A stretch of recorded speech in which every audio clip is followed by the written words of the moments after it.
masa kini lebih stabil dari segi keadaan ekonomi dan sosialnya, walaupun terdapat beberapa tahap perubahan yang tanah Melayu harus lalui, yang mana perjalanannya telah menggunakan masa dan tenaga daripada pelbagai pihak untuk menjayakan pembentukan Persekutuan Malaysia.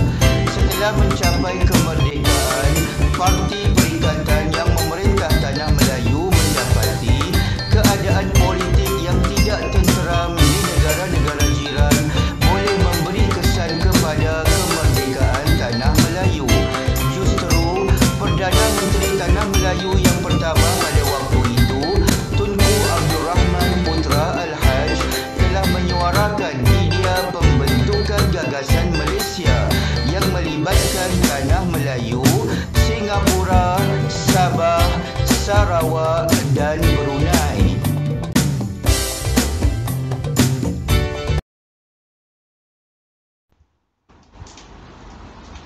Murid-murid, mari kita dengar terlebih dahulu lagu 5 Prinsip Rukun Negara.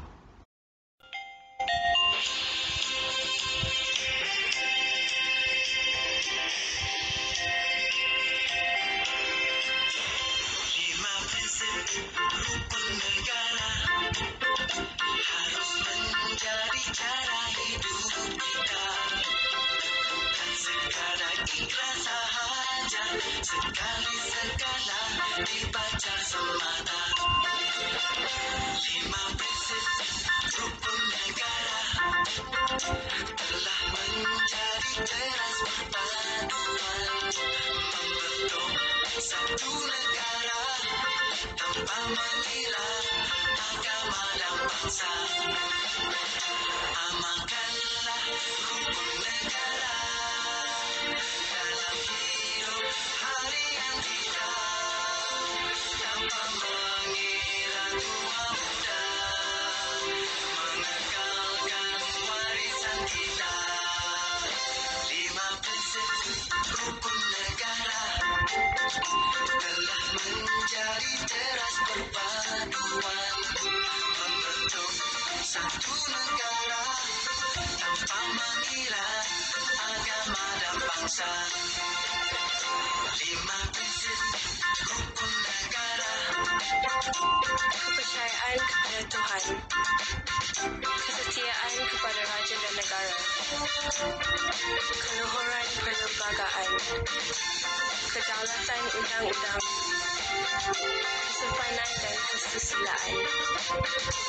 Itulah 5 prinsip rukun negara.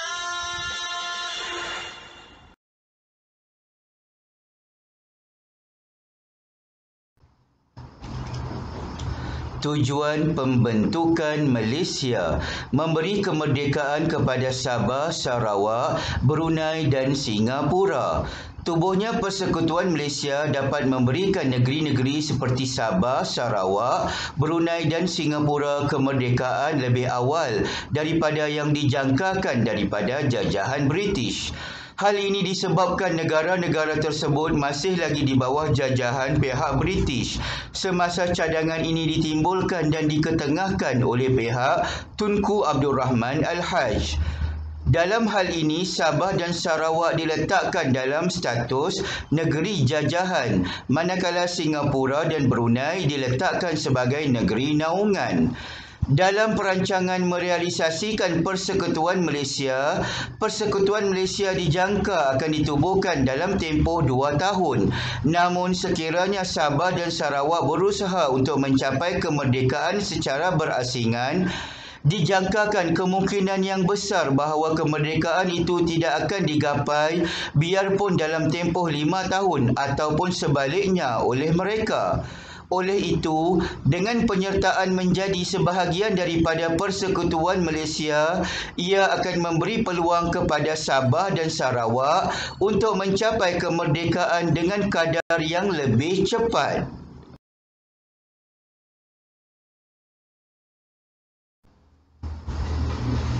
Tujuan pembentukan Malaysia memberi kemerdekaan kepada Sabah, Sarawak, Brunei dan Singapura. Sememangnya dalam jangka tahun 1960-an, kerajaan British mempertimbang untuk memberi kemerdekaan kepada tanah-tanah jajahannya. Tetapi British menganggap kemerdekaan masih belum boleh diberikan kepada Sabah dan Sarawak disebabkan keadaan politik dan pergerakan ekonomi Sabah dan Sarawak yang masih belum memuaskan. Tunku Abdul Rahman berpendapat bahawa kerajaan British bercadang untuk tidak memberikan kemerdekaan kepada Sabah dan Sarawak dalam masa terdekat, termasuklah dalam tempoh 5 tahun lagi. Pendapat ini juga dipertimbangkan secara serius oleh pihak British bahawa sekiranya Sabah dan Sarawak tidak diberi kemerdekaan, maka cengkaman fahaman komunis akan semakin kuat di kedua-dua wilayah tersebut. Hal itu juga akan menyebabkan pihak British kehilangan kedudukannya dari segi kepentingan ekonomi dan juga pengaruh sosial pada masa akan datang. Selain itu, hal ini juga disokong apabila kuasa-kuasa luar seperti Filipina dan juga Indonesia turut menunjukkan minat terhadap sumber yang berada di wilayah Sabah, Sarawak dan Brunei.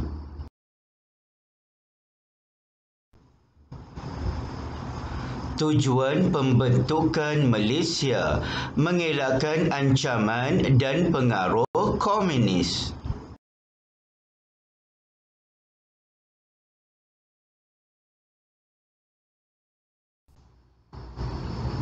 Tujuan pembentukan Malaysia, perkongsian faedah ekonomi.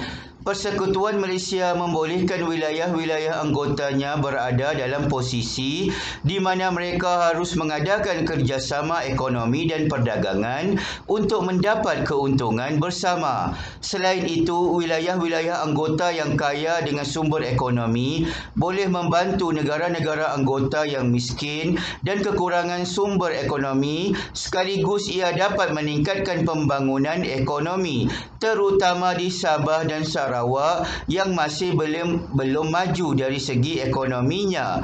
Manakala tanah Melayu, Singapura dan Brunei pula akan menjadi tunjang utama pembangunan ekonomi negara-negara berkenaan. Hal ini kerana tanah Melayu penuh dengan hasil sumber bahan mentah dan Brunei pula kaya dengan sumber minyaknya. Pada masa yang sama, keselamatan Singapura pula akan lebih terjamin, iaitu dari segi ekonomi.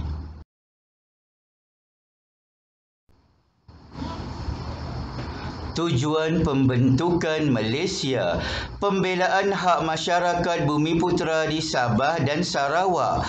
Keadaan Sabah dan Sarawak sebelum penyertaan ke dalam Malaysia ialah penduduk di wilayah ini tidak mempunyai tawaran hak yang sama penduduk di semenanjung Tanah Melayu, terutama golongan Bumiputera.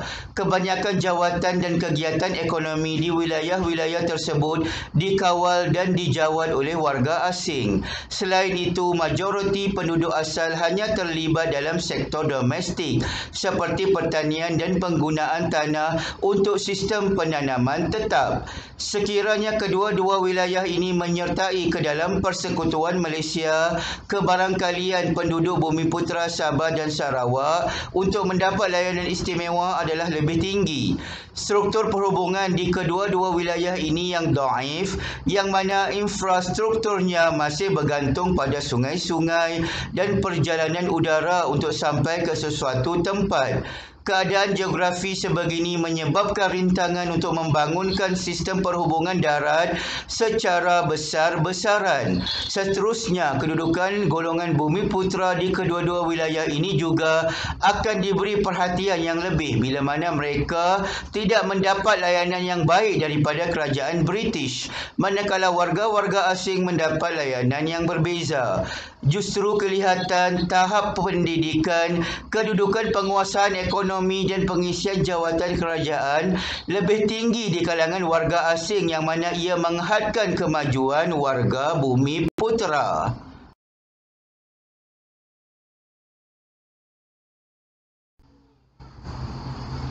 Tujuan pembentukan Malaysia menjaga kepentingan dan hak kaum Bumi Putera.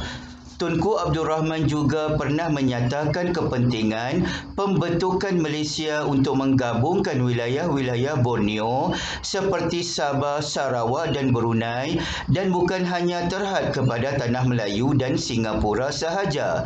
Sekiranya Tanah Melayu dan Singapura sahaja bercantum, kedudukan penduduk Melayu sebagai warga majoriti akan hilang kerana warga Singapura kebanyakannya ialah penduduk bukan Melayu. Dan apabila dicantumkan dengan penduduk Persekutuan Tanah Melayu, warga bukan Melayu akan menjadi golongan majoriti menggantikan warga Melayu.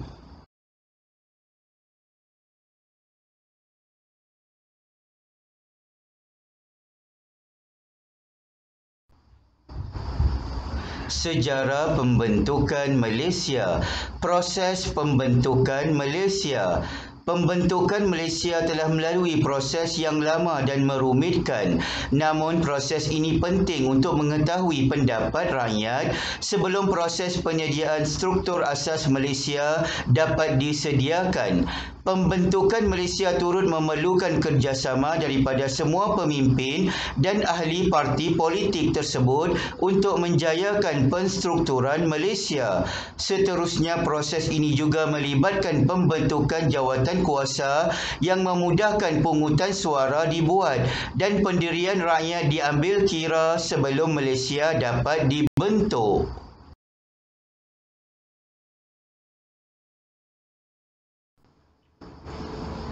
Sejarah pembentukan Malaysia. Jawatan Kuasa Perundingan Perpaduan Kaum atau JPPK.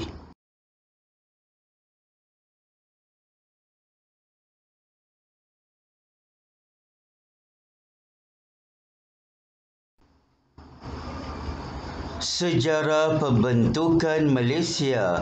Suruhanjaya Kobau.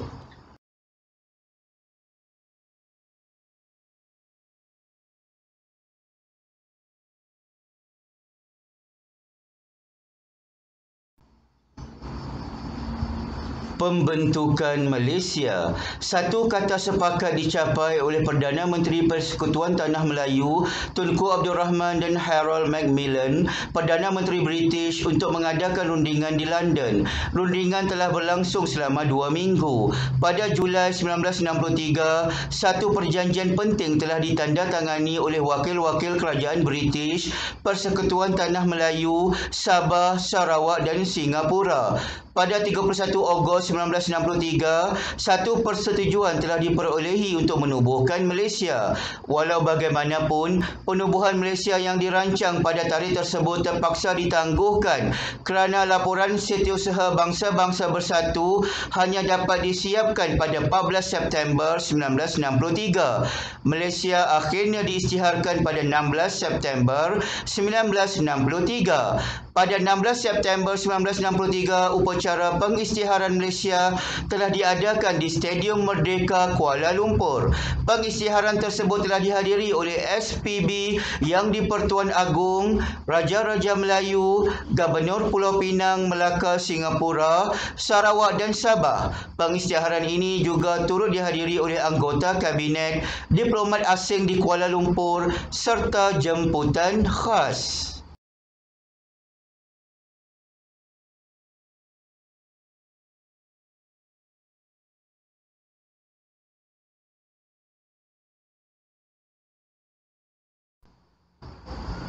Sekian dulu daripada cikgu. Diharapkan murid-murid telah lebih memahami tajuk Sejarah Pembentukan Malaysia. Sampai jumpa lagi. Cikgu ucapkan selamat belajar.